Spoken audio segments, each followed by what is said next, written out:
श्रीनगर के Nowgam police station में जोरदार धमाका, 9 की मौत, 32 घायल। गृह मंत्रालय ने हादसा बताया। कई लोग मलबे में फंसे हुए हैं। धमाके की तीव्रता इतनी थी कि कुछ शरीर के टुकड़े 300 फीट दूर मिले। राहत बचाव कार्य जारी। धमाके के बाद कई गाड़ियों में लगी आग, साथ ही पुलिस स्टेशन को भी भारी नुकसान। जानकारी के मुताबिक नौगाम पुलिस स्टेशन में जब्त अमोनियम नाइट्रेट में धमाका। यह अमोनियम नाइट्रेट फरीदाबाद से जब्त किया गया था। नौगाम थाने में ब्लास्ट पर बोले जम्मू के डीजीपी, ये सिर्फ एक हादसा और कुछ नहीं। दिल्ली आतंकी हमले को लेकर बड़ी खबर। दिल्ली पुलिस ने नई एफआईआर दर्ज की। आपराधिक षड्यंत्र रचने की धाराओं में एफआईआर। लाल किले पर बम धमाके के बाद अब दिल्ली पुलिस की anti terror unit special cell ने मामले में अलग से एफआईआर दर्ज की है। दिल्ली आतंकी हमले को लेकर जांच एजेंसियों की ताबड़तोड़ कार्रवाई जारी। दिल्ली, फरीदाबाद, जम्मू कश्मीर तक धरपकड़। पठानकोट से डॉक्टर रईस अहमद भट्ट को हिरासत में लिया गया। रईस अहमद भट्ट आतंकी उमर से कनेक्शन की पूछताछ के लिए हिरासत में लिया गया। साल 2020 से 2021 तक फरीदाबाद की अल-फलाह यूनिवर्सिटी में काम कर चुका है रईस अहमद भट्ट। दिल्ली ब्लास्ट का एक और नया सीसीटीवी फुटेज आया। Video Lal Qila underground metro station का।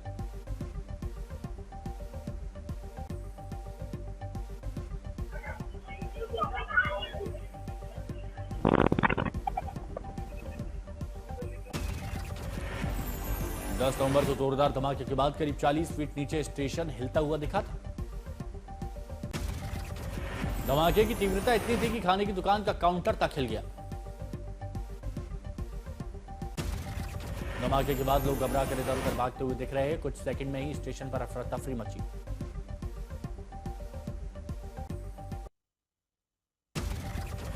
बिहार में हार के बाद कांग्रेस की बड़ी रणनीतिक बैठक। खड़गे आवास पर जुटे राहुल गांधी और वरिष्ठ नेता।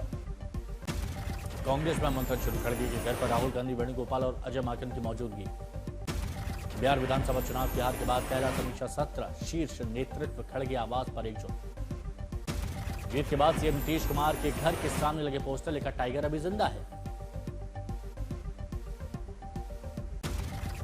आज गुजरात दौरे पर पीएम मोदी नर्मदा जिले के देवमोगरा में पांडुरी माता के दर्शन करेंगे। आदिवासी समाज की कुलदेवी मानी जाती है पांडुरी माता। 2003 में भी सीएम रहने के दौरान पीएम मोदी ने दर्शन किया था। बिरसा मुंडा की 150वीं जयंती के अवसर पर पांडुरी माता के दर्शन करेंगे, सभा को संबोधित करेंगे। आज सूरत के पास तैयार पहले बुलेट ट्रेन स्टेशन पर भी जाएंगे पीएम, जायजा लेंगे। अगले साल के अंत तक सूरत बिलीमोरा के बीच दौड़ेगी ट्रेन। सूरत बारडोली रोड के पास अंतरौली गांव में बना पहला स्टेशन। बिहार के कैमूर में काउंटिंग के बीच हिंसा, लाठीचार्ज के बाद पथराव में कई पुलिस वाले घायल। मतगणना केंद्र के बाहर पुलिस और बीएसपी समर्थकों के बीच जोरदार झड़प। टकराव में 3 पुलिसकर्मियों के सर फट गए। भीड़ ने शहर में लगाई आग। सड़कों पर भागते दिखे प्रदर्शनकारी, कई लोग घायल। भीड़ को काबू में करने के लिए पुलिस ने किया लाठीचार्ज, जिसके जवाब में समर्थकों ने पथराव शुरू किया। हालात बिगड़ते ही समर्थकों ने बैरिकेडिंग तोड़ दी और मुख्य गेट तक पहुंच गए, जिसके बाद पुलिस ने भीड़ को खदेड़ दिया। ट्रांसपोर्ट के कई साधनों से जुड़ा है सूरत के पास bullet train station. BRTS bus stop, metro और सूरत रेलवे स्टेशन भी करीब। यात्रियों की सुविधा और आराम को ध्यान में रखते हुए डिजाइन किया गया है। आवागमन को सभी के लिए सुगम और सुलभ बनाने के लिए कई लिफ्ट और एस्केलेटर लगाए गए हैं।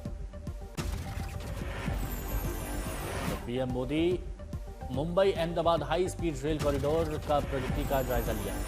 2:45 बजे दिन में नर्मदा जिले में स्थित मंदिर पहुंचेंगे पीएम। 2:45 बजे नर्मदा की डोडियापाड़ा में भगवान बिरसा मुंडा की प्रतिमा का माल्यार्पण और रोड शो करेंगे। गुजरात को आज 9,700 करोड़ की सौगात देंगे पीएम मोदी।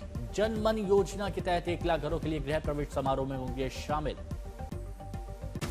बिहार चुनाव में एनडीए के पक्ष में अद्भुत नतीजे। पीएम ने दिल्ली में कार्यकर्ताओं को संबोधित किया, गमछा लहराकर आभार जताया। अपना संबोधन जय छठी मैया के साथ शुरुआत करते हुए पीएम ने कहा कि बिहार के लोगों ने बता दिया कि वो जमानत पर चल रहे लोगों का साथ नहीं देंगे। कांग्रेस और आरजेडी पर हमला बोलते हुए पीएम ने कहा, कट्टा सरकार अब वापस नहीं आएगी। बिहार के लोगों ने विकसित बिहार के लिए मतदान किया। पीएम ने संबोधन के दौरान बंगाल चुनाव को लेकर भी बड़े बयान दिए। लेकिन आज मैं फिर कहना चाहता हूं, मैं कहूंगा अब वापस नहीं आएगी कट्टा सरकार, अब वापस नहीं आएगी।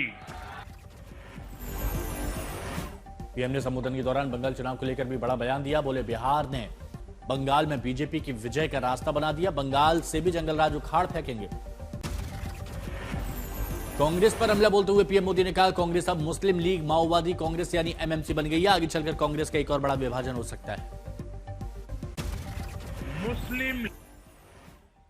आज कांग्रेस मुस्लिम लीगी माओवादी कांग्रेस यानी एमएमसी बन गई है।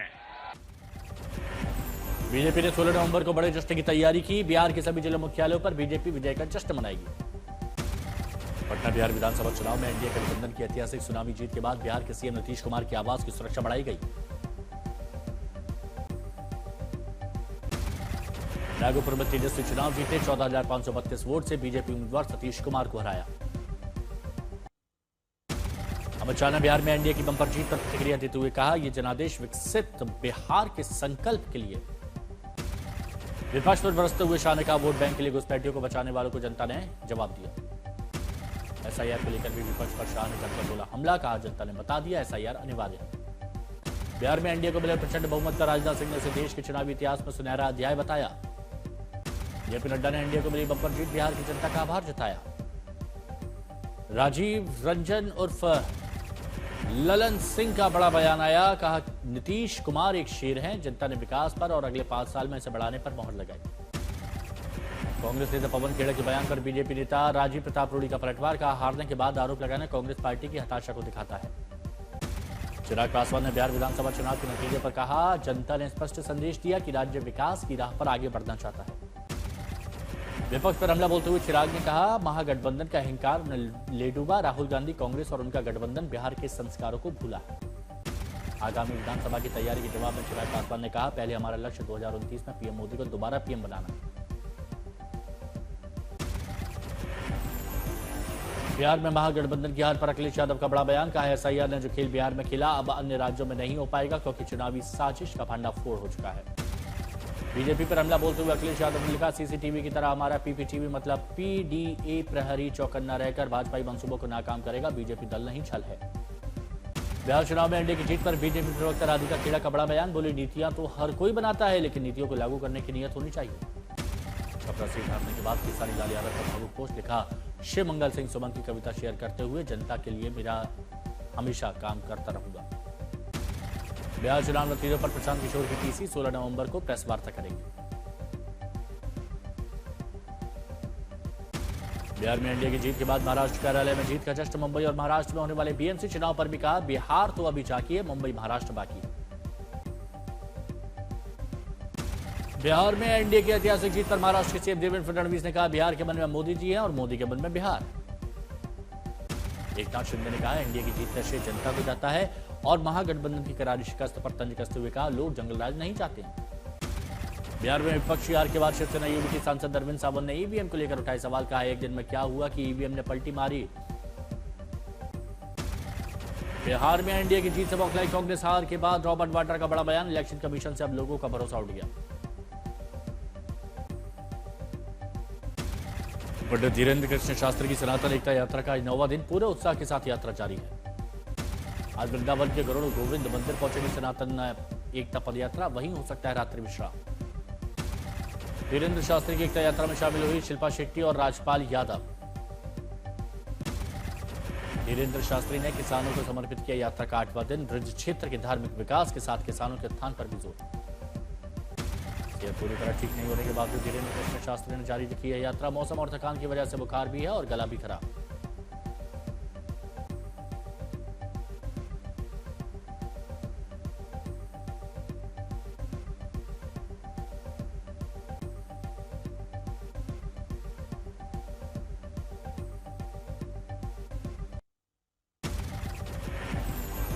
पच्चीस नवंबर को गुरु तेग बहादुर पर कुरुक्षेत्र में होगा खास कार्यक्रम, पीएम मोदी शिरकत करेंगे, सीएम ने जानकारी दी। 25 नवंबर को ऐतिहासिक ध्वजारोहण के लिए अयोध्या तैयार। इस आयोजन के लिए 24 नवंबर की शाम से बंद हो जाएंगे रामलीला के दर्शन। जनजातीय गौरव दिवस पर बड़वानी पहुंचे सीएम मोहन यादव, बिरसा मुंडा की प्रतिमा का अनावरण। वंदे मातरम के 150 साल पूरे होने पर विशेष कार्यक्रम का जम्मू में धूमधाम से समापन, रंगारंग सांस्कृतिक कार्यक्रमों का आयोजन। कोलकाता टेस्ट में दक्षिण अफ्रीका की पहली पारी 159 रनों पर सिमटी। जसप्रीत बुमराह ने 5 विकेट लिए, सिराज ने 2। यूपी के श्रावस्ती में संदिग्ध परिस्थितियों में एक ही परिवार के 5 लोगों की मौत, जांच जारी। कानपुर में पारिवारिक विवाद में पिता ने बेटे को गोली मार दी, 24 साल के युवक की मौके पर ही मौत, आरोपित पिता गिरफ्तार। दिल्ली में सैफी अस्पताल के मालिक और अज्ञात शख्स ने धमकी भरी कॉल की, कार्रवाई का आश्वासन पुलिस की तरफ से दिया गया है। जामनगर में शादी का झांसा देकर 2 साल तक महिला से दुष्कर्म, पीड़िता ने आरोपी के खिलाफ मामला दर्ज कराया। जलगांव में केमिकल कंपनी में लगी आग, मौके पर दमकल की टीम ने आग पर काबू पाया। महाराष्ट्र के सोलापुर में चैन स्टेशन के खिलाफ पुलिस की कार्रवाई, एक बाइक और 1.5 लाख रुपए के साथ 2 बदमाश गिरफ्तार।